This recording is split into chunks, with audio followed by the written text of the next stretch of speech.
बार्टी या संस्थेकडून विद्यार्थ्यांना शिष्यवृत्ती संबंधी निकाल जाहीर झालेला आहे. राज्यसेवा कंबाईन किंवा ज्या सर्व बाकीच्या एक्झाम आहे सर्वांसाठी. तर सर्वप्रथम ज्यांचं याच्यामध्ये सिलेक्शन झालं त्यांचं सर्वांचं अभिनंदन. आणि आता तुम्हाला पुढचा पर्याय प्रेफरन्स निवडी संदर्भात असेल.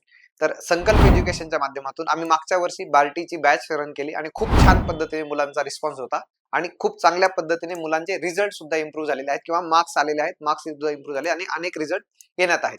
बरेच विद्यार्थी राज्यसेवेतून होते, राज्यसेवेतूनही रिझल्ट आले, कंबाईन मधूनही रिझल्ट आलेले आहेत. त्यामुळे जे विद्यार्थी जर तुम्ही संकल्प एज्युकेशनचा पर्याय निवडा तर तुम्हाला या दरम्यानच्या काळात जे काही कोर्स आहे त्या कोर्स कम्प्लीट सिलेबस, त्याची टेस्ट आणि हे कृपया लक्षात घ्या. हे सर्व कव्हर करत असताना आपलं इंटेन्शन लक्षात घ्या की फक्त 10-11 महिने आपल्याला हा पैसे मिळतोय, स्कॉलरशिप मिळते किंवा काहीतरी टॅब मिळतोय याच्या समोर ठेवून जाऊ नका. हे 10-11 महिन्यानंतर संपणार आहे. शाश्वत तुमचा अभ्यास आहे आणि त्या अभ्यासामध्ये इम्प्रूव्हमेंट झाली तर 2026 मधून नक्की पोस्ट मिळवायची आहे. त्यामुळे पहिला विकल्प संकल्प एवढं कृपया लक्षात ठेवा. या प्रोसेसमध्ये मी पूर्ण वेळ, माझी पूर्ण टीम तुमच्या बरोबर असेल. या प्रोसेसमध्ये छानपैकी इन्व्हॉल्व राहा. All the very best.